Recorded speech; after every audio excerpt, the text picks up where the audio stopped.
సామెతలు 20వ అధ్యాయం 21వ వచనం. 20వ వచనంలో ఏం చూసాం? తన తండ్రినైనను తల్లినైనను దూషించి వాని దీపము కారు చీకటిలో ఆరిపోవును. ఎప్పుడంట? తల్లిని కానీ తండ్రిని కానీ దూషిస్తే. ఎందుకని ఆరిపోయేది అట్లాగా?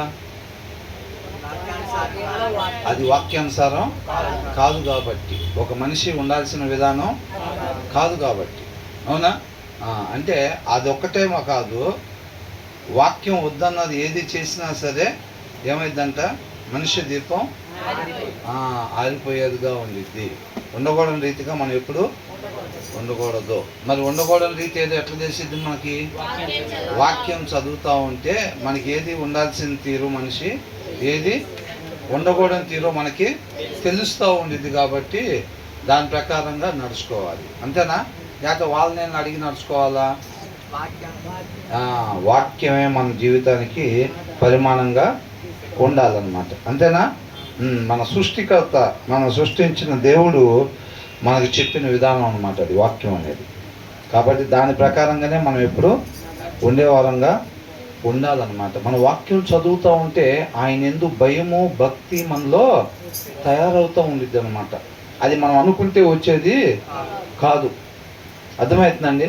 వాక్యం చదువుతూ ఉంటే మనలో ఆయన ఎందుకు కలిగిన భయము భక్తి తయారైద్ది అనమాట. తర్వాత ఏమంటున్నారు? మొదట బహుత్వరితముగా దొరికిన స్వాస్థ్యము తుదకు దీవెన నొందకపోవును. తుదకంట ఏమవుదంట? దీవెన నొందకపోవును అని అంటున్నాడు. అంటే స్వాస్థ్యము ఫస్ట్లో ఇన్హెరిటెన్స్ వచ్చేది చూసారా? And inheritance claimed two soon, అంటే తొందరపాటుగా, అంటే తొందరగా అనుభవం లేకుండా వచ్చింది చూసారండి. ఇప్పుడు కొంతమందికి వాళ్ళ నాన్నగారు చిన్నప్పటి నుంచి ఏమీ లేకుండా ఒక స్థాయికి ఆయన వచ్చేవాడిగా ఉంటాడు. లోక సంబంధంగా, అంటే ఒక వ్యాపారం పెట్టి కావచ్చు, ఏమీ లేని స్థితి దగ్గర నుంచి ఒక ఉన్నతమైన స్థితికి వచ్చి ఉంటాడు. వచ్చిన తర్వాత వాళ్ళ పిల్లోడికి ఏ అనుభవం లేకుండా ఏమీ చూసుకోకుండానే పైన తిరుగుతా లేకపోతే అట్లా ఇట్లా ఉంటాడు. ఉండేవాడికి తర్వాత ఏమైంది? తర్వాత వారసత్వం అది వచ్చేసిద్ది. వచ్చినప్పుడు ఆయన దాన్ని నిలబెట్టుకుంటాడా? ఎందుకని నిలబెట్టుకోలేడు? ఆయనకి ఎక్స్పీరియన్స్ లేదు, ఆయనకి దానికి సంబంధించిన పని తెలియదు అనమాట. దాన్ని ఏం చేస్తాడంటే ఇమీడియట్గా సీట్లో కూర్చొని ఆయన అన్ని సంవత్సరాలు సంపాదించింది మొత్తం కూడా శుభ్రంగా ఒక సంవత్సరంలో నష్టాలు పాలయ్యేటట్టుగా చేస్తాడు. దాన్ని నిలబెట్టుకోలేడు. అందుకనే ఎప్పుడైనా ఒక పోస్ట్ ఇవ్వాలి అని అంటే ఒకరికి ఏం చేస్తారంటే ఆయన జూనియర్ అసిస్టెంట్గా ఫస్ట్ జాయిన్ చేసుకుంటారు అనమాట. అర్థమవుతుందండి? అలా జాయిన్ చేసుకొని ఆయనకి ఫస్ట్ ఆ పని నేర్పుతారు. దాంట్లో అనుభవం వచ్చేటట్టుగా చూస్తారు. డిప్యూటీ కలెక్టర్, జాయింట్ కలెక్టర్ ఇప్పుడు ఇట్లా చేసి తర్వాత ఆయనకి కలెక్టర్ బాధ్యతలు అప్పగిస్తారనమాట. ఎందుకని? అప్పుడు ఆయన కలెక్టర్ బాధ్యత ఇచ్చినా కానీ ఆయన దాన్ని చేయగలుగుతాడు, నిలబెట్టగలుగుతాడు దాన్ని. అట్లా కాకుండా డైరెక్ట్గా ఇచ్చారనుకోండి ఏమైంది? ఆయనకి ఎట్లా చేయాలో తెలియదు. అవకతవకలు ఆ ప్లేస్లో డెసిషన్స్ తీసుకోవాలి, మనం శాంక్షన్ చేయకూడదో తెలియక ఏం చేస్తాడు? శాంక్షన్ చేయకూడని కొన్నింటిని శాంక్షన్ చేస్తూ ఉంటాడు. ఎందుకని? అనుభవం లేదు కాబట్టి. అవునా? కాబట్టి ఏం చేస్తారు? కొంతమంది ఇమ్మీడియట్గా అట్లా డెసిషన్స్ తీసుకునే వాళ్ళుగా ఉంటారన్నమాట. ఇప్పుడు అబ్షాలోము కూడా ఏం చేసేవాడు? వాళ్ళ నాన్న తనకి ఇలా నేర్పించి ఇది మొత్తం వ్యవహారాలు మొత్తం కూడా చూపించి ఇవన్నీ చేసి నాకు ఆగలేదు. తొందరపాటుగా ఆయన రాజు అయిపోవాలి నేనని చెప్పి, ఒక రాజు ఎలాగుంటాడో ముందు కొన్ని బండ్లు కట్టుకొని కొంతమందిని మనిషిని పెట్టుకొని రాజు వచ్చే ముందు ఎలాగైతే కాన్వే ఉంటుంది చూసారా? అప్పట్లో అయ్యే కాన్వేలు. అవునా కదా? వింటున్నావా? అప్పట్లో అయ్యే కాన్వేలు. కాబట్టి అబ్షాలోము ఏం చేశాడు? ముందే రథాలు పెట్టించేసుకొని ముందే జనాన్ని పెట్టించేసుకొని ఒక రాజు ఎలా బిహేవ్ చేస్తాడో ముందే అట్లాగా బిహేవ్ చేయటం మొదలుపెట్టిన తర్వాత ఏమైంది? ఇమీడియట్గా రాజు అయిపోవాలని చెప్పి దాన్ని ఆక్యుపై చేసేసి మొత్తం అన్ని తొందరపాటు నిర్ణయాలు తీసుకోవటం జరిగిందనమాట. ఇప్పుడు సొలొమోన్ కుమారుడు పరిస్థితి ఏంటి? సొలొమోన్ కుమారుడు కూడా ఏం చేశాడు తెలుసా? ఎవరైనా చెప్తారా? సొలొమోన్ తర్వాత ఏం చేశాడు? మీ నాన్న చాలా ఇబ్బంది పెట్టాడు,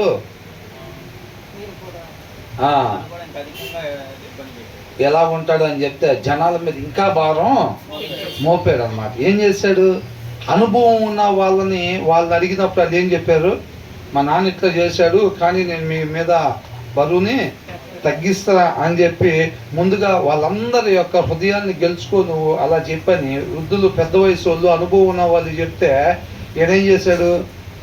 అనుభవం లేక యవనస్తుల్ని, అసలు అనుభవమే లేని వాళ్ళని వాళ్ళ సలహాలను అడిగాడు. ఏం చేశాడంటే స్టార్టింగే నువ్వు అంటే ఏందో తెలియపరుచుకో అది అని చెప్పి, మా నాన్న చేసింది చాలా తక్కువ, నేను ఇంకా అధికంగా అంతకన్నా భారం మీ మీద వేస్తానని చెప్పి వాళ్ళు చెప్పనగానే ఆ మాట చెప్పాడు. అంటే వీళ్ళు ఏం చేశారు? ఇవన్నీ నిలబెట్టుకున్నారు. వీళ్ళు అక్కడి నుంచి 2 భాగాలుగా చీలిపోయింది అది మొత్తం. అవునా కదా? అట్లాగనమాట. అందుకని ఇక్కడ ఏమంటున్నాడు? మొదట బహు త్వరితముగా దొరికిన స్వాస్థ్యము. ఏంటంట? బహు త్వరితముగా, అంత తొందరగా అనేది అది వాక్యానుసారం కాదు. డెసిషన్స్ అనేది తొందరపాటుగా తీసుకోకూడదు. తొందరగా ఎవరైతే కోపిస్ట్గా ఉండేవాళ్ళు కోపం వచ్చినప్పుడు ఇమ్మీడియట్గా డెసిషన్స్ తీసుకుంటారు చూసారా, అవి రాంగ్ డెసిషన్స్ తీసుకుంటారనమాట. కాబట్టి జ్ఞానం కలిగి వివేకం కలిగి మనం ఆలోచన చేసుకోవాలి. వాక్యానుసారంగా అయితే ఇప్పుడు మనం ఏం చేయాలి, దాని ప్రకారంగా వాళ్ళు నిర్ణయాలు తీసుకునే వాళ్ళుగా, వాళ్ళు ప్రవర్తించే వాళ్ళుగా ఉంటారు. అలా కాకుండా కొంతమంది ఏం చేస్తారు? ఇన్స్టెంట్గా రెస్పాండ్ అయిపోతారు అనమాట. ఇమీడియట్ అటాక్, టక్కనే చేయి చేసుకోవటం, టక్కన మాట అనేసేయటం, పెద్ద మాటలు ఏదో ఒకటి, అలాంటి ఇమీడియట్గా డెసిషన్స్ చేస్తూ ఉంటారు. అట్లాంటి ఇమీడియట్ రియాక్షన్ ఇచ్చే ప్రతి ఒక్కళ్ళు కూడా 99% ఏమవుతారంటే వాక్యానుసారంగా ఉండరు, రాంగ్ డెసిషన్స్ తీసుకుంటారు అని అంటున్నాడు. కాబట్టి అలా తొందరపాటుగా వచ్చే వారసత్వం ఏమైందంటే స్వాస్థ్యం వాళ్ళు నిలబెట్టుకోలేరు అన్నమాట. అర్థమవుతుందా? దాని సమయం వచ్చిందాక మనం ఆగాలి. కొంతమంది ఏం చేస్తారు? దేవుడు నడిపింపు దాకా ఆగరు. అర్జెంటుగా మనం ఏదో చేసేయాలి, ఇప్పుడు అక్కడ హడావుడిగా అర్జెంటుగా పెద్ద పాస్టర్ అయిపోవాలి, మనం రాత్రి పెద్ద ఎలివేషన్ అయిపోవాలి, సిటీ నిండా ఫ్లెక్సీలు పడిపోవాలి, కాలనీలో మొత్తం ఇట్లా అయిపోవాలి, అదే రాత్రి చర్చిదే తెల్లారికలే ఇట్లా మొత్తం ఇట్లా అయిపోవాలని దేవుడు నడిపింపు కోసం ఆగరాదు. అర్థమవుతుందండి? తలాంత తెలియగానే అది దేవుడు నడిపింపు ప్రకారంగా వెళ్ళాలి ఏదైనా కానీ. సౌలు ఏం చేశాడు? నేను వచ్చినాక నువ్వు ఆగమని సమూయేలు చెప్తే సౌలుకి ఆగాడా? ఆ సమూయేలు వచ్చినా చేసే పని ఇదే కదా. ఆ సమూయేలు కూడా నాలాంటి వాడే, దేవుడిని అడగటం ఆయన చేసే పని కూడా. కాబట్టి అందరూ ఇటు చూడాలండి, అందరూ ఇటు చూడాలి. కాబట్టి సమూయేలు వచ్చిన అదే పని కదా చేసేది, ఈ లోపల నేనే చేసేస్తే పోయింది కదా అని చెప్పేసి ఇమీడియట్గా ఆయన బలులు అర్పించాడు. దేవుడు అంగీకరించాడా? లేదు. ఆయన నడిపింపు ప్రకారంగా మనం నడిచే వారంగా ఉండాలి తప్ప మన ముందే తొందరపాటు చర్యలు ఏది కూడా, అది ఏదైనా కావచ్చు, ఆయన నడిపింపు ప్రకారంగానే ఉండాలి. ప్రతిదీ కూడా ఆయనతో. దావీదు ఎలా చేసేవాడు అంటే ప్రతిదీ ఆయన దగ్గర విచారణ చేసి, ఆయనేగా నన్ను రాజు చేసింది కాబట్టి నేను డెసిషన్ తీసుకున్నా పర్లేదు అనుకునేవాడా? ప్రతి విషయం కూడా దేవుడి దగ్గర అడగటం, ఆయన ఏది చేయమంటే అదే చేయటం అన్నమాట. మనం కూడా ఏం చేయాలి? ప్రతి విషయం కూడా దేవుడి దగ్గర విచారణ చేసుకొని ఆయన నడిపింపు ప్రకారంగా ఆయనతో సహవాసం కలిగి ఉంటే ఏది ఆయన నడిపింపు, ఏది ఆయన నడిపింపు కాదో మనకు ముందే తెలిసిపోతూ ఉండిద్ది అనమాట. కాబట్టి ఆయన నడిపించినప్పుడే మనం ఆ పని చేయాలి తప్ప ఆయన వద్దన్నప్పుడు ఏం చేయాలి? ఆ పనుల జోలి మనం పోకూడదు. కొన్ని మనం ఆశపడతాం, కాకపోతే దేవుడు దాన్ని అలో చేయడు. అర్థమవుతుందండి?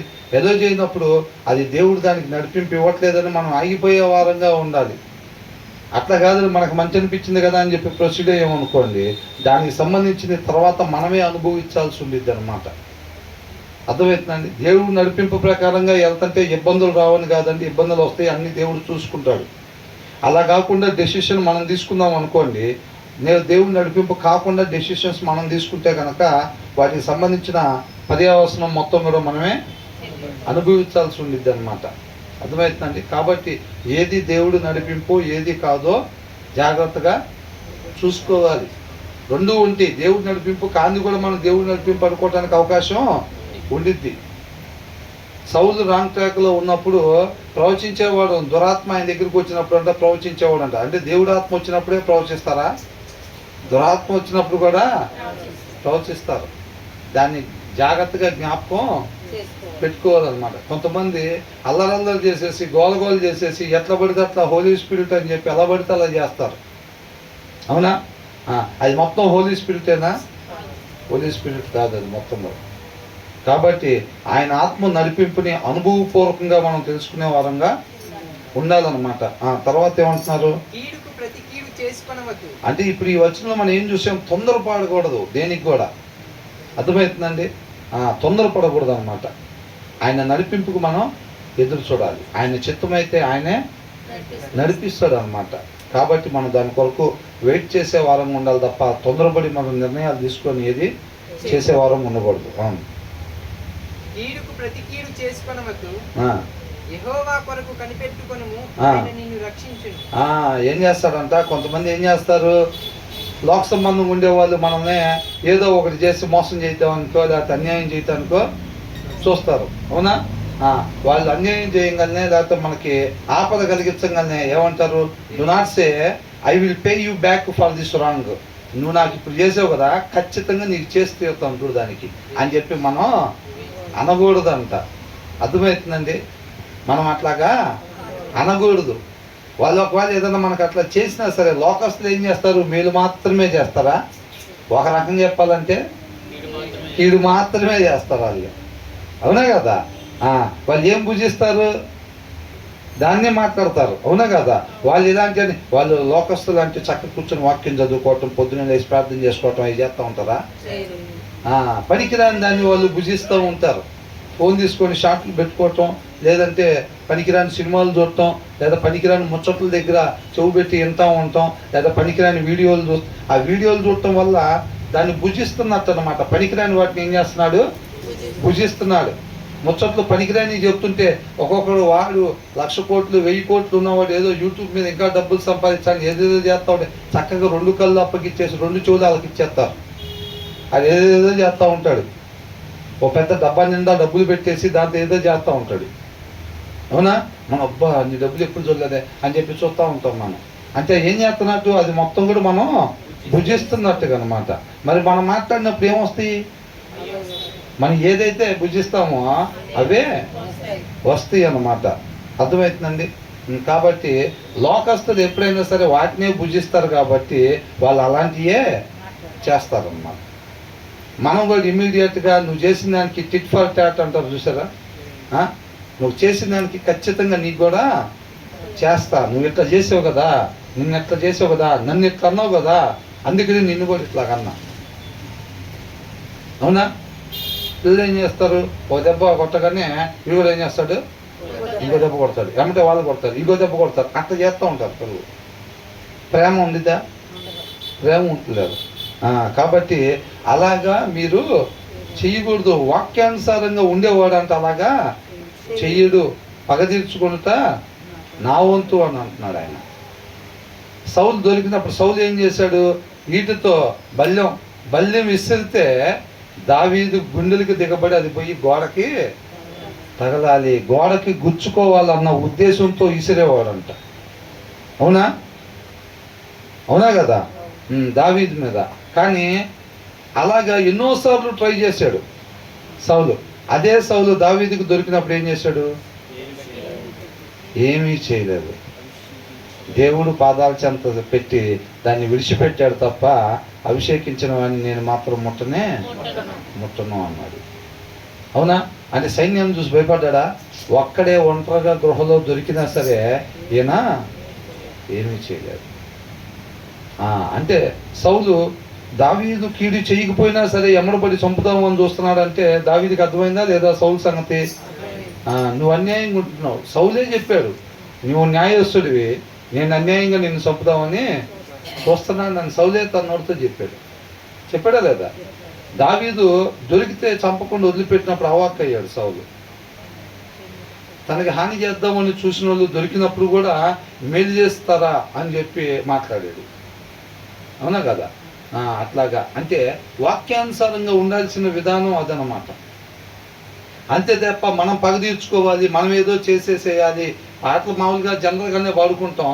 ఇలా క్రిస్టియన్ అని చెప్పి నన్ను మోసం చేద్దాం అనుకుంటున్నావా, నీ సంగతి తెలుస్తా, ఇక్కడే ఉంటారు నువ్వు అని చెప్పి ఏదో 10 మందిని పిలుచుకొని రావటం, లేకపోతే వాడిని కూడా వాడు ఎక్కడ దొరుకుతాడా అని చూడటం, ఇవన్నీ మన పనులు కాదనమాట. అర్థమవుతుందండి? వారిని బట్టి మనం కాదు, మన జీవిత విధానం ఒకటే. అదేంటంట? వాక్యాన్ని అనుసరించటమే మన జీవిత విధానము.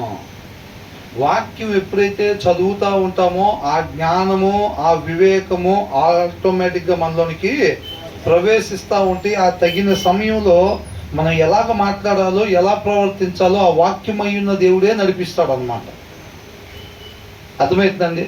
అది దాంట్లో నుంచే వచ్చేది. మనిషి ప్రతి ఒక్కడు కూడా తన హృదయంలో నుంచి తీస్తూ ఉంటాడు. అక్కడ ఏది ఉంటే అది వచ్చేది. కాబట్టి మనం భయం కలిగిన వాళ్ళు ఏం చేస్తారు? ఆ వాక్యాన్ని హృదయంలో పెట్టుకుంటారు. ఆ జ్ఞానం వివేకం కలిగి ఉంటారు. ఎదుటి వాళ్ళు మనకు అట్లాగా లోకస్తులు ఎవరైనా అన్యాయం చేసినప్పుడు మనం ఎలా ప్రవర్తించాలి, ఎలాగ మాట్లాడాలో ఆ వాక్యమైన దేవుడే మనల్ని నడిపిస్తాడు అన్నమాట. ఆ హృదయంలో ఉండేదాన్నే ప్రతి ఒక్కళ్ళు కూడా ఆ హృదయంలో చేపెట్టగానే లోపల నుంచి ఒకళ్ళు అందిస్తారు. అందించిన దాన్ని మాట్లాడుతూ ఉంటారు ఎవరైనా.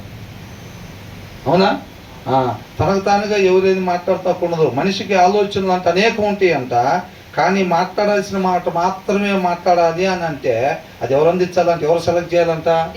ఆ మాటని వాక్యమై ఉన్న దేవుడు సెలెక్ట్ చేసి ఆ నోట్లో నుంచి బయటికి పంపిస్తాడు. ఆ ప్రవర్తన ఎట్లా ప్రవర్తిద్దాం, అలా ప్రవర్తిద్దామని ప్లాన్లు మనకు చాలా ఉంటాయి. కానీ ప్రవర్తించాల్సిన రీతికి మాత్రమే ప్రవర్తించాలి అని అంటే ఆ ప్రవర్తన మనలో నుంచి బయటికి తీసుకొచ్చేది ఎవరంట? దేవుడు మాత్రమే. మనిషి మంచి ఏది కూడా దేవుడు లేకుండా చేయలేడు. దాన్ని ఎదిగి మన జీవితం మీద అధికారం ఆయనకి ఇచ్చేవారంగా ఉండాలి తప్ప వారిని బట్టి మనం ఉండకూడదు. అర్థమవుతుందండి? హృదయంలో వాక్యం లేకుండా కొంతమందికి ఎలివేషన్ ఉండేది. బిల్డింగ్లో పట్టు ఉండదు, ఎలివేషన్ మాత్రం బ్రహ్మాండంగా చేస్తారు. కొంతమంది ఏంటో తెలుసా? భక్తుల్లాగా ఎలివేషన్ బ్రహ్మాండంగా ఉంటుంది, కానీ వాక్యం చదవరు. అసలు ఏం చదవరు? వాక్యం చదవరు. వాళ్ళు అనుకుంటారు జ్ఞానం కలిగి, వివేకం కలిగి ప్రవర్తించాల్సిన రీతిగానే ఆ సందర్భంలో ప్రవర్తించాలని అనుకుంటాను, కానీ అది ప్రవర్తించలేరు. ఎందుకు? ఎలివేషన్ తీసుకురాలేదు. అది ఎలివేషను తీసుకురాలేదు. అంటే మనం పై రూపం చేస్తాం చూసామా? భక్తుల్లాగా, క్రైస్తవులాగా, విశ్వాసులాగా మనం ఒక నటన జీవితం, ఆ ఎలివేషన్ పెట్టుకొని నడుస్తూ ఉంటాం మనం మన జీవితాల్లో. లోపల మాత్రం అలాగే ఉంటుంది మొత్తం పాత స్వభావం ఇదంతా. ఎందుకు బాగలేదు? అది మనం వాక్యం చదవకపోవటం వలన ఏమైందంట? ఆ చెత్త చెదారం మొత్తం అలాగే ఉండిద్ది. కానీ జనాల కోసం బతుకుతాం కాబట్టి ఏం చేస్తాం? ఆ యుద్ధానికి వెళ్ళేవాడు డాల్ పెట్టుకున్నట్టుగా ఆ బొమ్మ ఉంటుంది చూసారా? విశ్వాస ఎలాగుంటాడో ఆ బొమ్మను ముందు ఎలివేషన్ లాగా పెట్టుకుంటాం. దాని వెనక మాత్రం ఉండేది వేరు. దాని లోపల వాళ్ళు ఉండటానికి విశ్వాసుల్లాగా ఉంటారులే, కానీ లోపల మాత్రం అంత లోక సంబంధంగానే ఉంటారు. వాక్యము చదవకుండా విశ్వాసి జీవితం జీవించాలి అని అనుకుంటే అలా జస్ట్ ఎలివేషన్ లాగా ఉండిద్ది అన్నమాట. నిజమైన విశ్వాసి జీవితం వాళ్ళు జీవించలేరు. అర్థమవుతుందండి? వాళ్ళు అనుకుంటారు వాళ్ళు ఏదన్నా వాక్యంలో ఉంది, అవతలో లేదన్నా మనకు హాని చేసినా సరే మనం వాళ్ళకి హాని చేయకూడదని వాక్యంలో ఉంది. కానీ వీళ్ళు ఉండలేరు వాళ్ళకి చేయకుండా. ఎందుకని? వీళ్ళు జస్ట్ విశ్వాసంలాగా షోయింగ్ జీవితం చేస్తూ ఉంటారు, కానీ వాళ్ళ హృదయాలు ఏం లేదు, వాక్యం లేదనమాట. నిజంగా అలాగ ఉండాలి అని అంటే అది వాక్యంలో నుంచి రావాలి. అది వాక్యమై ఉన్న దేవుడి దగ్గర నుంచి రావాలి. యేసుక్రీస్తు షోయింగ్ చేశారా? నన్ను ఎవరన్నా కొట్టినా కానీ నేను తిరిగి కొట్టనని చెప్పి జస్ట్ ఎలివేషన్ జీవితం గడిపారు ఆయన? కాదు. నిజంగానే ఆ రీతిగా ఆయన ఉన్నాడు అన్నమాట. కాబట్టి ఎవరన్నా కొట్టినా సరే ఆయన క్షమించగలిగినవాడుగా ఉన్నాడు అన్నమాట.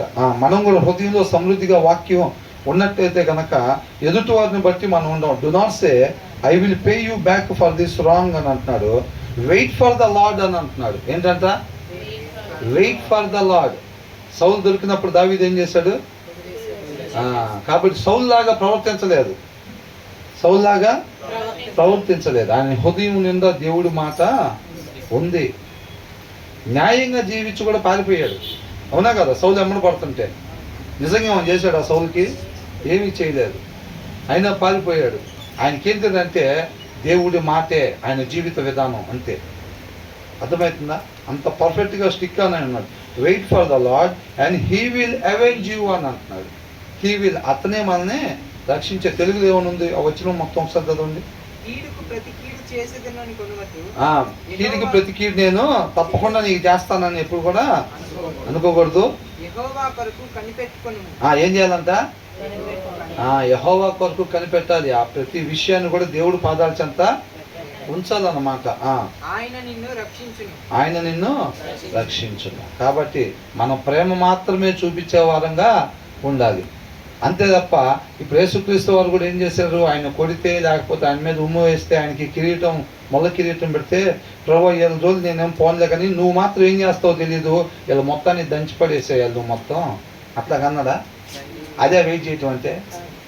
వెయిట్ చేయటం అంటే అట్లా కాదు. వీళ్ళు ఏం చేస్తున్నారు? వీళ్ళకి తెలియదు ప్రభా, వీళ్ళని క్షమించాను అంటున్నాడు, వీళ్ళని క్షమించాను అన్నాడు.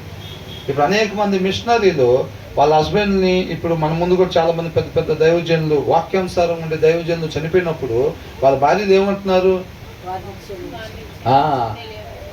మేము ఎట్లాగైతే సత్యంలో ఉంటున్నాము, ఆ సత్యం వాళ్ళ దగ్గర లేక వాళ్ళు ఇలాగా చేశారు కాబట్టి ఆ సత్యం వాళ్ళు పొందుకోవాలని చెప్పి ప్రార్థన చేసే వారిని క్షమించేవారుగా ఉన్నారు. అంటే ఎలా క్షమిస్తున్నారంట? నా భర్తను చంపిన వాళ్ళకి ఖచ్చితంగా శిక్ష పడాల్సిందే, వాళ్ళలో కూడా ఊరు బతుకుంటానికి వీల్లేదు అన్నారా? ఏమన్నారు? వాళ్ళందరినీ కూడా క్షమిస్తున్నాం. అంత మాత్రమే కాదు, వాళ్ళ సత్యం లేకపోవటం వల్ల వాళ్ళు అట్లాగా చేశారు, ఆ సత్యం వాళ్ళు కూడా పొందుకోవాలని చెప్పి నేను కోరుకుంటున్నాం అంటున్నారు. అంతే, అవునా కదా? అసలు ఎలా వచ్చింది వాళ్ళకి అది? భర్తను భయంకరంగా చంపేసి పిల్లలతో పాటు జీవిలో తగలబెట్టి, అలా తగలబెట్టి డెడ్ బాడీలు అట్లా ఉండి చూసి ఆ పరిస్థితి మొత్తం, ఆ జ్ఞాపకాలన్నీ గుర్తొస్తూ ఉంటే, భర్త ఒకప్పుడు కలిసి ఉంటే ఎలాగుంది, చిన్న చిన్న పిల్లలు వాళ్ళు రోజు ఏమంత ఆడుకోవటం, ఏమో దగ్గర సమయాన్ని గడపటం తల్లి దగ్గర, ఇదంతా గుర్తొస్తూ ఉంటే కూడా ఆమె ఏమంటుంది? ఎంత అనుభవం ఉంటుందండి, అవునా? అన్ని సంవత్సరాలు భర్తతో ట్రావెల్ చేసిందే, పిల్లల్ని రోజు పెంచుతా చక్కగా అలాగ ఎంత ప్రేమను పెంచుకొని ఉంటుంది. వాళ్ళని కళ్ళ ముందు అట్లా చంపేసేస్తే కూడా అది ఎలా పలకగలుగుతున్నారు? అట్లా వాళ్ళ హృదయంలో నిజంగా వాక్యం ఉంది కాబట్టి. వాళ్ళ హృదయంలో వాక్యం లేకపోతే అలాంటి పరిస్థితి వస్తే నేను ఇలా చెబుతానని అంటారులే, కానీ వాళ్ళ పరిస్థితి వచ్చినప్పుడు వాళ్ళు చెప్పలేరు. ఎవరు? హృదయంలో వాక్యం లేని వాళ్ళు. నిజంగా వారి హృదయాల్లో దేవుని వాక్యం ఉంది కాబట్టి ఆ వాక్యం అయిన దేవునిలో నుంచి వచ్చే గుణలక్షణాలే వీళ్ళు కనపరిచారు అన్నమాట. మరలా వాళ్ళ కోసం అంటే బయటికి అట్లా చెప్పి, అరే వాళ్ళ కోసం ఒక సపరేట్ బ్యాచ్కి కిరాయిలు ఇవ్వటం, మా భర్తను చంపిన వాళ్ళని చంపేటట్టుగా అట్లాగే ఏమైనా చేస్తున్నారా? అట్లా ఏం లేదు. నిజంగానే అర్థమవుతుందా? హృదయంలో వాక్యం ఉండేవాళ్ళు అలాగుంటారన్నమాట. క్రీస్తు కూడా అలాగే ఉన్నాడు కదా, అవునా? ఆయన పోలి నిజంగా జీవించే వాళ్ళు, వాక్యాన్ని చదువుతా నిజంగా విశ్వాస జీవితం జీవించే వాళ్ళు, వాళ్ళకి అట్లాంటి పరిస్థితి ఎదురైనప్పుడు మన ఊరికి నేను చెప్పుకోవటం కాదండి, ఆ పరిస్థితుల్లో ఒకవేళ మనం ఉంటే గనక, ఆ భర్తకి అట్లా జరిగి ఆ జ్ఞాపకాలు అవన్నీ నడుస్తూ ఉంటే, కళ్ళెమ్మటి నీళ్ళు కారిపోతూ ఉంటే, అవన్నీ గుర్తొచ్చినప్పుడు చేసిన వాళ్ళు ఎవరో కళ్ళ ముందే ఉంటారు, మరి ఏం చేయమంటారో అని అడుగుతారు భార్యని. అడిగినప్పుడు వాళ్ళు చెప్తున్న సమాధానం చూడండి, ఆ క్షమాగుణం చూడండి, ఆ కోరుకోవటం చూడండి, అవునా? వీళ్ళు కూడా సత్యాన్ని తెలుసుకోవాలి, ఆ కుటుంబం కూడా. వాళ్ళు అలాగే నశించిపోవటానికి వీళ్ళే క్షమించానని చెప్పి వదిలిపెట్టేసేయచ్చు, కానీ వాళ్ళు సత్యం తెలుసుకోకపోతే ఇక్కడ వాళ్ళకి శిక్ష పడకపోవచ్చులే, కానీ మేము క్షమించే కాబట్టి, కానీ అక్కడ శిక్ష వాళ్ళకి పడిద్ది కాబట్టి వాళ్ళు అక్కడ శిక్ష కూడా వాళ్ళకి పడకూడదు, ఏ ఆత్మ కూడా నశించిపోకూడదు. కాబట్టి మేము వాళ్ళని క్షమించాము, నా భర్తను చంపిన విషయంలో నేను పలానా చేయను అని నేనేమి అంటలేదు, నేను క్షమించాను. అంత మాత్రమే కదా, దానికన్నా ముఖ్యమైంది వాళ్ళు వాళ్ళ కుటుంబం సత్యం తెలుసుకోవాలి. నా భర్త సత్యంలో ఉన్నాడు, దేవుని చిత్తం, చనిపోయాడు, తర్వాత పునరుద్ధానుడే తిరిగి లెగుస్తాడు. మేము కూడా తర్వాత చనిపోతాం, పునరుద్ధానుడే తిరిగి లెగుస్తాం, ఒక దినాన మేము కలిసి దేవునితో పాటు ఉంటాం. కానీ వాళ్ళు ఇలాగే ఉంటే వాళ్ళు ఉండరు వాళ్ళు. కాబట్టి వాళ్ళు కూడా అది వీళ్ళకి నష్టం చేసిన వాళ్ళ గురించి ఏం కోరుకుంటున్నారు? వాళ్ళు కూడా యుగ యుగాలు దేవునితో పాటు ఉండాలి. అర్థమవుతుందండి? మాస్కులు కట్టుకొని వచ్చి ఎందుకంటే వాళ్ళ భర్తను చంపిన వాళ్ళు ఏమని కూడా చంపుతారేమో, ఏమా వాళ్ళ ఆవిడ అయితే ఏమని కూడా చంపాలి అని అనుకుంటారని మాస్కులు కట్టుకొని వచ్చి వాళ్ళ జీవితాల ద్వారా టెస్ట్ మనీని, దేవుడి నామానికి మహిమ కలిగించే టెస్ట్ మనీని వాళ్ళు చెప్తా ఉన్నారన్నమాట. అర్థమవుతుందండి? అలాంటి భయంకరమైన పరిస్థితుల్లో కూడా వాళ్ళు అలా దేవుడి నామానికి మహిమ కలిగించే సాక్ష్యపు జీవితాన్ని వాళ్ళు జీవిస్తారు. అంటే వాళ్ళ గొప్పతనమా? ఎక్కడి నుంచి వచ్చింది వాళ్ళకి అది? బ్లడ్. ఇప్పుడు షుగర్ అంటే వాళ్ళ నాన్న వాళ్ళకు ఉందా, వాళ్ళ అమ్మ వాళ్ళకు ఉంది, బీపీ ఉందంటే వారసత్వంగా వచ్చిందంట. ఎలా కూడా అట్లాగే వచ్చిందా? వాళ్ళ అమ్మ నాన్న వాళ్ళ నుంచి వచ్చిందా? అది అక్కడి నుంచి వచ్చింది కాదు. అది ఎక్కడి నుంచి వచ్చింది? వాక్యంలో నుంచి వచ్చింది. వాళ్ళ హృదయాల్లో వాక్యం ఉంది చూసారండి, అక్కడి నుంచి వచ్చింది అదంతా. అర్థమవుతుందా? కాబట్టి మనం కూడా ఆ రీతిగా ఉండే వాళ్ళం ఉండాలి తప్ప నీ సంగతి తెలుస్తా, నువ్వు చేసిన దానికి ఖచ్చితంగా చేస్తా, నేను నువ్వు అన్నదానికి చూడు నేనేం చేస్తాను ఇట్లా అనే వాళ్ళందరూ హృదయాలు ఏం లేదంట, వాక్యము లేదు అని అంటున్నాడు అనమాట. తర్వాత ఏంటి? మనం ధ్యానించుకుందాం కదా దీని గురించి. తర్వాత ఏమనుంది? దొంగ త్రాసు ఎందుకని చేస్తాం? స్వార్థం. అవతలని మోసం చేసి నేను బాగా బతకాలి, అవతలని కష్టపడేవాడికి డబ్బులు రావటం తప్పేమీ లేదు, కానీ మోసం చేయటం, అన్యాయం చేయటం దేవుడు దాన్ని సహించడు. అర్థమవుతుందండి? మనం చదువుకుందాం కదా, నిత్య జీవులు ఎలా ఉంటుందంట? సింహం, దూడ, అవునా? పిల్ల కలిసి చక్కగా నివాసం. అక్కడే చిన్న కోడి కూడా అక్కడే ఉంటుందంట. వాళ్ళతో పాటు చిన్న బాలుడు వాటిని లీడ్ చేస్తూ ఉంటాడు అనమాట, నడిపిస్తూ ఉంటాడు. అర్థమవుతుందా? అంటే ఒకరినొకరు మోసం చేసుకుంటున్నారా? ఒకరు బతకడం కోసం ఇంకొకరిని చంపేసేస్తున్నారా? అట్లాగేమి అక్కడ ఉండదు. కాబట్టి మనం కూడా ఏం చేయాలంట? ఆల్రెడీ క్రీస్తులో ఎవరైతే క్రీస్తు ద్వారా కనబడతారో, కనబడటం అంటే ఈ కనబడటం కాదు, పుట్టటం, అవునా? ఒకరు కొత్తగా జన్మిస్తేనే తప్ప తల్లి ఎదుగు చేరడు. కొత్తగా జన్మించటం అంటే ఎక్కడి నుంచి జన్మిస్తాడు? వాక్యము ద్వారా కనబడతాడు అన్నమాట. వాక్యము అయిన దేవుడే మనల్ని కంటాడు. అర్థమవుతుందండి? ఈ లోక సంబంధంగా తల్లిదండ్రులు కన్నప్పుడు మనలో ఎవరు పోలికలు రావాలి? తల్లిదండ్రులు పోలికలు. వాక్యం అయిన దేవుడు మనల్ని కన్నప్పుడు మనం ఎలా ఉండాలి? ఆయన పోలి జీవించే వారంగా ఉండాలన్నమాట. ఆయన గుణ లక్షణాలు మనలో ఉండాలి. కాబట్టి ఒకరినొకరు అన్యాయం చేసుకోవటం, ఒకరి కోసం ఇట్లా అనేది ఉండదు. వాక్యమే పరిమాణం కాబట్టి వద్దు అన్నది చేయటం, తప్పుడు త్రాసు, అన్యాయంగా చేయటం, పార్టీషన్స్ ఇట్లాగ ఎప్పుడు కూడా ఉండకూడదు. మనం ఇక్కడ జీవిస్తూ ఉండగానే ఆ నిత్య జీవాన్ని ఇక్కడ మనం చూపించే వారంగా ఉండాలన్నమాట. అప్పుడు బ్రదర్ ఇక్కడ మీటింగ్స్ పెట్టినప్పుడు బ్రదర్ వచ్చారు కదా హైదరాబాద్ నుంచి, ఏం చెప్పారు?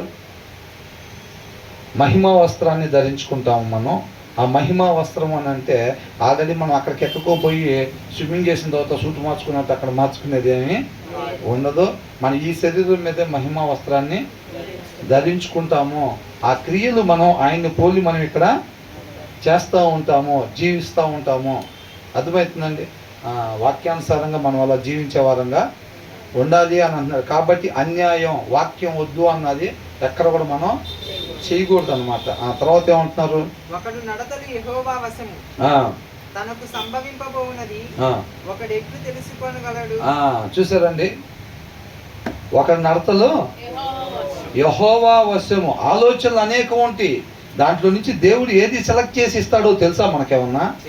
మనకి తెలియదు. కాబట్టి నా నడవడికి ఇలా ఉంటుంది, నా మార్గం ఇది, నేను ఇలాగవుతా, నేను అలాగవుతా అని ఎలా చెప్తావు అని అంటున్నాడు. అర్థమవుతుందా? ఏంటంట? నీకు ఇప్పుడు ఈ టైంలో, ఈ సిచ్యువేషన్లో దేవుడు నీకు లోపల నుంచి ఏం చేయాలని అందిస్తాడో మనకు తెలుసా? మరి తెలియనప్పుడు ఆయన అందించిన దాన్ని బట్టి దారి ఏర్పడతా ఉండిద్ది కదా, అవునా కదా? మన ముందు ఒక పరిస్థితి ఉందండి. ఆ పరిస్థితి మనం అక్కడికి పోయిన తర్వాత మనకు ఉండే నమ్మకం ఏంటంటే, నీతిమంతులకు ఉండే నమ్మకం ఏంటంటే, ఖచ్చితంగా మన హృదయంలో వాక్యం చదువుకున్నాం, పరిస్థితి ఆయన పాదాల చెంత పెట్టాము, అక్కడికి వెళ్ళిన తర్వాత ఆయనే నడిపిస్తాడు మనల్ని అని అనుకుంటాం. అక్కడికి వెళ్ళి కూర్చుంటాం. వాళ్ళు ఏం అడుగుతారో మనకు తెలుసా? ముందే క్వశ్చన్ పేపరు వాళ్ళు ఏం అడుగుతారో మనకి తెలియదు. ఆయన అడిగినప్పుడు నీతిమంతుడు మాట్లాడాల్సింది మాత్రమే మాట్లాడతాడు. అని అంటే దానికి ఏ జవాబు చెప్పాలో ఆ జవాబుని దేవుడే అందిస్తాడు. అది జీవపు ఓటలాగా ఉండే జవాబుని ఆయనే అందిస్తాడు. ఆ మాట మాట్లాడినప్పుడు అక్కడ పరిస్థితులు మారుతూ ఉంటాయి. మారుతాయా లేదా? అక్కడ పరిస్థితులు మారుతూ ఉంటాయి అన్నమాట. ఫస్ట్ ఒక రకంగా భయంకరంగా ఉండొచ్చు, తర్వాత ఆ ప్లేస్లోకి ఇలాగే నీతిమంతుడు ప్రవేశించినప్పుడు ఏమైంది, దేవుడు ఆ మాటలు అందిస్తూ ఉంటాడు. కాబట్టి ఈయన ఆ మాటలు మాట్లాడేటప్పుడు కొడదామని వచ్చిన వాళ్ళు, నాశనం చేద్దామని వచ్చిన వాళ్ళు కూడా ఏమైతే అభిప్రాయాలు మారిపోతాయి. అంటే ఆ మాట ఏం చేస్తుంది, అక్కడ పరిస్థితుల్ని మారుస్తుంది. పరిస్థితులను ఆ మాట మారుస్తుంది. కాబట్టి మనకు ముందే తెలిసిద్దా దేవుడు ఏమందిస్తాడు, ఏ మాట అందిస్తాడో మనకు తెలుసా? మరి తెలియనప్పుడు నా మార్గం పలానా అని నువ్వు ఎలా చెబుతావు అంటున్నాడు. అర్థమైంది? ఎంతమందికి అర్థమైంది నేను చెప్పింది? అవునా? ఆయన మనకు ఆ పరిస్థితిని బట్టి ఒక మాట అందించినప్పుడు ఆయన పలికిచ్చిన మాటను బట్టి అక్కడ పరిస్థితి మారుతూ ఉండిద్ది. కొత్త దారులు ఓపెన్ అవుతూ ఉంటాయి, కొత్త దారులు ఓపెన్ అవుతూ ఉంటాయి అన్నమాట. మనం ఆ దారిలో వెళ్ళాల్సిన పరిస్థితి ఉంటుంది. నేను పలానా దారిలో వెళ్తానని చెప్పి మనం చెప్పలేం. ఎందుకంటే ఆయన ఏ మాట అందిస్తాడో ఆ మాటను బట్టి ఏ దారి మనకి కనపడిద్దో మనకి తెలియదు. కాబట్టి నేను పలానా దారిని వెళ్తామని చెప్పి మనం చెప్పలేము. ఏమంటాం తెలుగులో ఉంది, ఒకని నడతలు యెహోవా వశము, తనకు సంభవింపబోవునది ఒకడు ఎట్లు తెలుసుకోగలడు. చూసారండి, తనకు సంభవించేది ఎట్లు తెలుసు అంటాడు అని అంటున్నాడు. ఎవరు? ఉండాల్సిన రీతికి మాత్రమే ఉండాలి అనే ఒక భయం ఉండేవాళ్ళు, వాళ్ళ హృదయాల్లో వాక్యం పెట్టుకునేవాళ్ళు.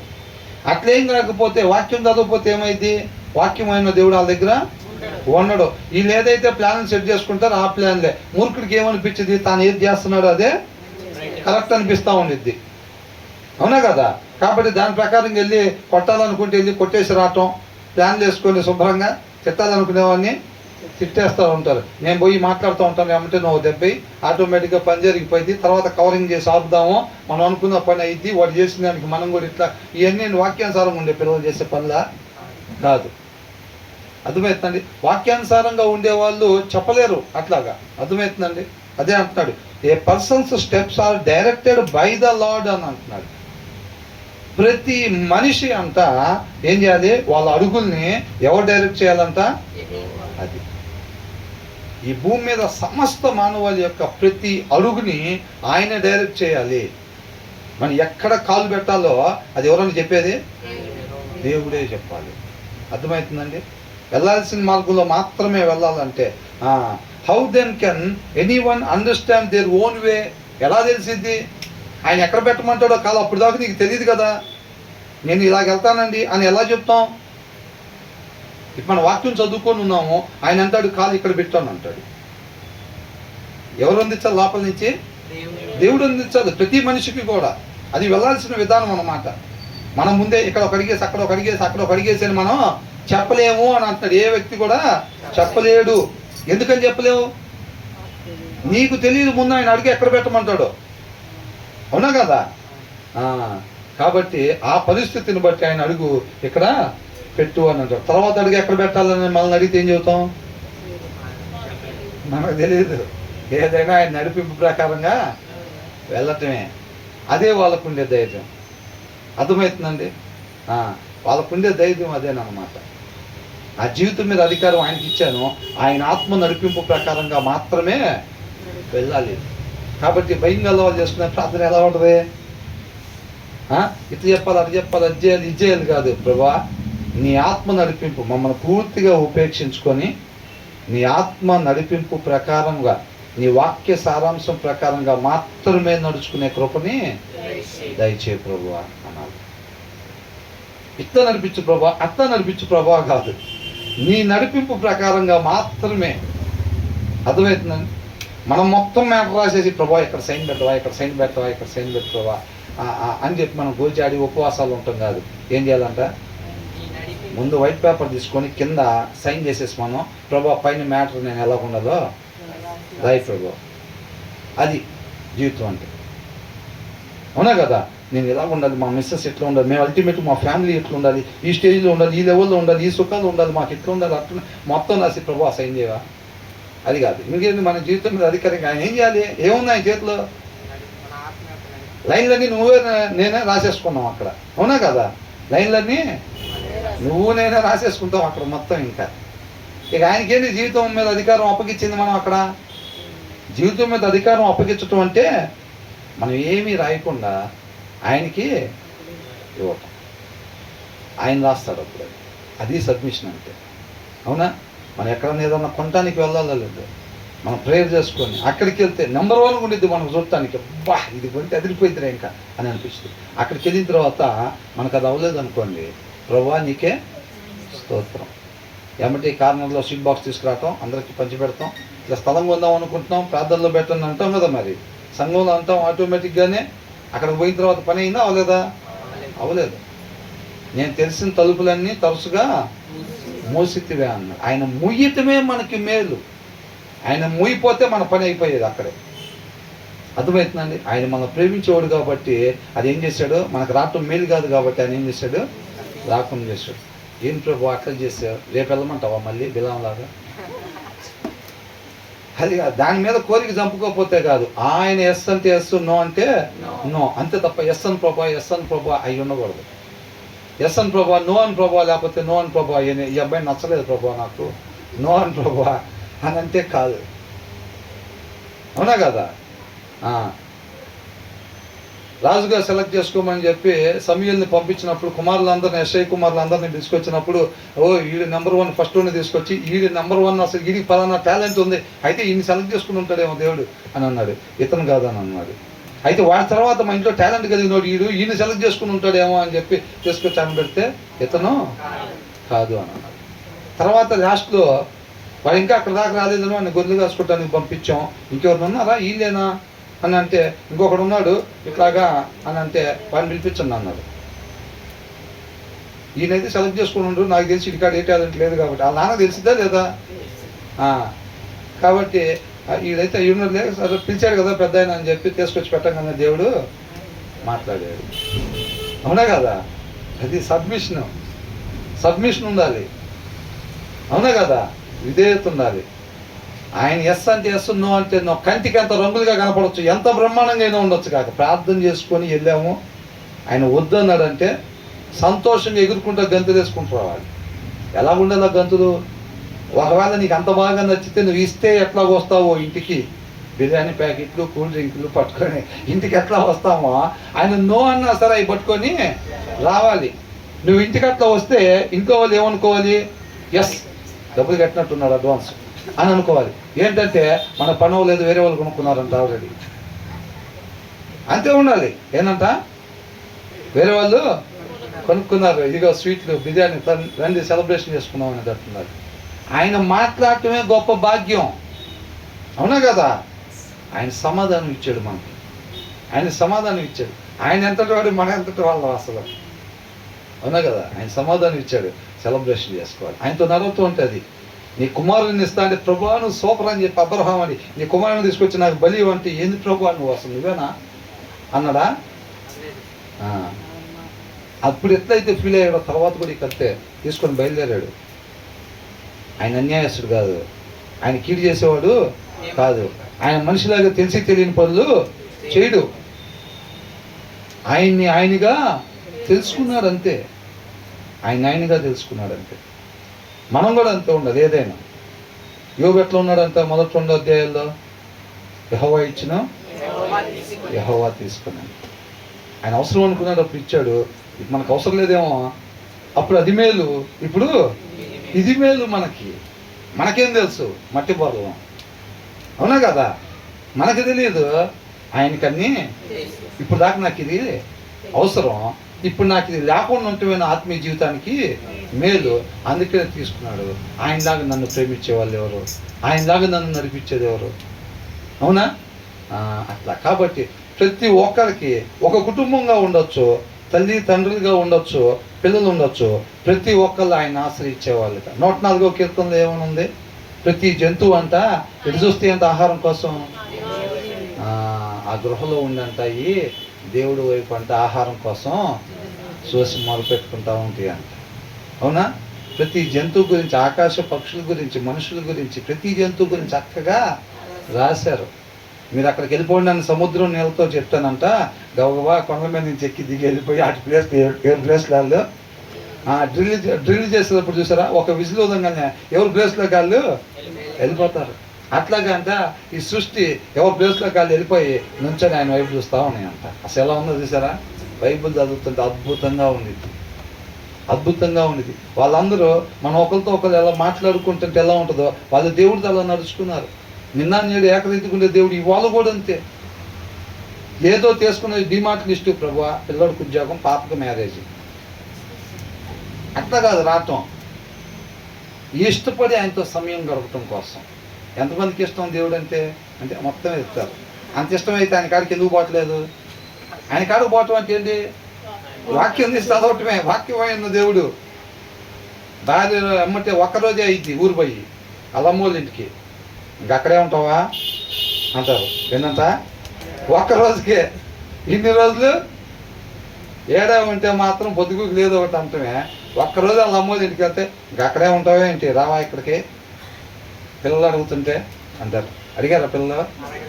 పిల్లకన్నా ఎక్కువ ఈ పిల్లడు అడుగుతూ ఉంటాడు, అవునా కదా? ఎందుకు? ఇష్టం, అవునా కదా? ఆ లోటు కనబడుతూ ఉంది. రోజు ఈ టైంకి వెళ్ళి కాఫీ పొద్దున్న లేసి చక్కగా ఇద్దరం లేసి కూర్చొని తాగేవాళ్ళం, లేకపోతే క్యారేజ్ ఇస్తే తీసుకొని పనికి వెళ్ళేవాళ్ళం. ఒక్కరోజు లేకపోయేసరికి ఏంటి, ప్రతి ప్లేస్లో లోటు కనబడుతూ ఉంది. ఇష్టం. ఆయన అంటే నిజంగా అంత ఇష్టమైతే ఆయనతో సమయం గడుపుకొని ఉంటామా? నిజంగా ఇష్టమైతే వాళ్ళతో ఇప్పుడిప్పుడు మాట్లాడదాం అనుకుంటారు. పిల్లలు చూడండి, క్లాస్కి వెళ్ళాలంటే స్కూల్కి వెళ్ళాలంటే మా ఫ్రెండ్ వాడు కలవరిస్తూ ఉంటారు. ఇంటి దగ్గరికి వచ్చి కూడా వాళ్ళ గురించే చెప్తాడు, ఒరే ఆపురా ఇంకా వాడి గురించి అని అంటాం మనం. వాడు ఇది కొన్నాడంట, వాడు కొత్త షర్ట్ వేసుకొచ్చాడు, వాడు కొత్త షూ కొనుక్కొచ్చాడు, వాడు అదంట ఇదంట అది నిద్రలో కూడా కలవరిస్తారు. కొంతమంది కలవరిస్తారు కదా. ఏంటనంటే వాడికి ఏమైందనంటే పొద్దున ఏదో చదువుకోవటానికి కాదు, ఎప్పుడెప్పుడు పోయి వాడితో మాట్లాడదామా, ఎప్పుడెప్పుడు చూద్దామా వాడిని, అవునా? ఎప్పుడెప్పుడు చూద్దాం, ఎప్పుడెప్పుడు మాట్లాడదాం. ఏం తెచ్చా ఇవాళ స్నాక్స్, ఇవో నేను ఇది తెచ్చా, ఇప్పుడు అయ్యి ఇష్టపడతా ఉంటారు అన్నమాట, అవునా కదా? కాబట్టి ఒకరి మీద ఇష్టపడితే రేపు సాయంత్రం 4 కలుసుకుందాం అని ఉన్నారు అనుకో, ఎంగేజ్మెంట్ అయిపోయింది, ఇక మ్యారేజ్కి డేట్ పెట్టుకున్నారు, రేపు సాయంత్రం 4 ఫోన్ చేస్తానంటే ఎట్లా ఉంటుంది? ఏదైనా 4 అసలు ఇంకా అవ్వట్లేదు, 4 ఏంటి అసలు ఇంకా అవ్వట్లేదు అని దానికి ముందు రోజే టైం చూస్తూ ఉంటాడు, తర్వాత రోజు కాదు, ముందు రోజే టైం చూస్తూ ఉంటాడు. ఎందుకని? ఇష్టం, అవునా? మరి దేవుడు అంటే మనకు నిజంగా ఇష్టం అయితే ఆయన అలమారులోనే పెట్టి ఉంచుతామా? ఇష్టం అని చెప్పి మన ఇష్టం ప్రకారం తిరుగుతూ ఉంటాం. అది దొంగ ఇష్టం. అది ఏమి ఇష్టం? నీకోసం ప్రాణం పెడతానని చెప్పి ప్రాణాలు తీసే ఇష్టం అది, అవునా కదా? తర్వాత ప్రాణాలు తీసేస్తూ ఉంటారు. ఆ ఇష్టం అన్నమాట, అది స్వార్థపు ఇష్టం అది. కాబట్టి ఆయన అంటే ఇష్టమైతే ఆయనతో సమయం గడపటం, బైబిల్ చదువుతుంటే ఆ ఫీల్ వేరు, అర్థమవుతుందండి? ఆయనతో టైం స్పెండ్ చేసేది అది అనుభవపూర్వకంగా తెలుసుకోవాలి, అవునా? యెహోవా ఉత్తముడని రుచి చూచి వాళ్ళు చెప్తే అసలు తీసి వాక్యం చదువుతుంటే, ఆ సారాంశం చదువుతుంటే ఆయన మనల్ని ఎలా ప్రేమిస్తున్నాడో మొత్తం అది అర్థమైపోతూ ఉండిద్ది. అసలు ఆ ప్రేమ లేకుండా ఉండలేము, అర్థమవుతుందండి? అలాగుండదన్నమాట. కాబట్టి ఆయన నడిపింపు ప్రకారంగా మాత్రమే. ఏంట్రా స్థలం అంట అంటే ఏంటి, ఆయన వద్దంటే కూడా ఏమేం బాధ లేదా? ఎందుకురా బాధ? నాకు తెలియక నేను వస్తే బాగుండని అనుకున్నా, మొత్తం తెలిసిన ఆయన చెప్పాడు, అవునా? అది వద్దని చెప్పాడు. దేవుడికే స్తోత్రం, అన్నయ్య మేలు కలిగింది. ఆయన నాకు తోడుగా ఉన్నాడు, ఆయన అభిప్రాయాన్ని తెలియపరుస్తున్నాడు, నన్ను నడిపిస్తున్నాడు. అది వద్దు నీకు, అది కాదు, ఇది కాదు, అది కాదు. ఆయన మనల్ని అటువైపు నడిపించాడు. ఆ ఉద్దేశం కొరకు మనం సృష్టించాడు అనుకోండి, ఆ డోర్లో నుంచి వెళ్ళేటట్టు కోసం మనం సృష్టించాడు అనుకోండి, అపవాది ఏం చేస్తాడు? మిగతా డోర్లన్నీ పెడతాడు. మనం ఎప్పుడైతే మన జీవితం మీద ఆయనకు అధికారం, వాక్యం చదువుతూ ఉంటాం, ఆయన ఎందుకు భయభక్తులు కలిగి ఉండి మన పొరపాటున వేరే డోర్లోకి వెళ్ళబోయినప్పుడు ఆయన ఏం చేస్తాడు? ఆ డోర్ని క్లోజ్ చేస్తాడు. అప్పుడు ఇంకోటి ఏదో చేద్దాం అనుకుంటాం, ఆ డోర్ని క్లోజ్ చేస్తాడు, ఆ డోర్ని క్లోజ్ చేస్తాడు. తర్వాత ఏం చేస్తాడు? అల్టిమేట్గా ఈ డోర్లో నుంచి వెళ్ళేటట్టుగా చేస్తాడు. అర్థమవుతుందండి? ఆ నడిపింపుని అర్థం చేసుకోవాలి మనం, ఆయన నడిపింపుని అర్థం చేసుకోవాలి. స్వరం గుర్తుపట్టేస్తారు. వేరే ఆవిడ వచ్చి ఎవరన్నా అండి అంటే పిలుపదే కావచ్చు, ఏందంట స్వరం మాత్రం యాకోబుది అంటాడా? ఏంటంట? ఇలా పట్టుకోగలిగిన ఎంటికలు తగిలినాయి కాబట్టి రూపమేమో ఏసావుదేనా? రూపమేమో ఏసావుదంట, స్వరమేమో యాకోబుది అని అంటున్నాడు. వచ్చింది ఎవరు? యాకోబుడు వచ్చాడు. అవునా కదా? మన వేరే వాళ్ళు అండి అనగానే పదం అదే, కానీ మనిషి మాత్రం కాదు. అర్థమైపోద్దా లేదా? 10 మందిని పిలిపించండి, భార్య పిలుస్తుంది అనుకోండి, అదే మాట 10 మంది పిలిచినా కానీ ఐడెంటిఫై చేస్తాడా లేదా భర్త? ఖచ్చితంగా చేసేస్తాడు. అదే పదం పలికిచ్చిన వాళ్ళలో 4వ ప్లేస్లోనో 6వ ప్లేస్లోనో 9వ ప్లేస్లోనో భార్య పిలిచినప్పుడు భర్త ఖచ్చితంగా గుర్తుపట్టేస్తాడు. అంతే. అబ్రహాం వీళ్ళు కూడా ఎవరైనా అంతే.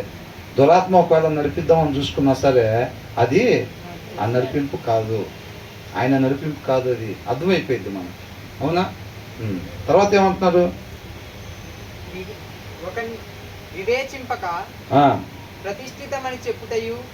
ఇంతవరకు చాలండి. తర్వాత మిగతాది మనం మళ్ళా ధ్యానం చేసుకుందాం. ఈ ప్రతిదీ కూడా జాగ్రత్తగా చక్కగా సారాంశాన్ని మనం మిస్ కాకూడదండి. ప్రతి వచనంలో సారాంశాన్ని మనం గ్రాప్ చేసుకొని దాని ప్రకారంగా మనం నడుచుకునే వారంగా ఉండాలి. అప్పుడే ఆయన పోలికలోకి, ఆయన స్వరూపంలోకి మనల్ని మారుస్తూ ఉంటాడు. పగ తీర్చుకోవటాలు ఇవన్నీ కూడా మనం చేయకూడని పనులు. అవునా కదా?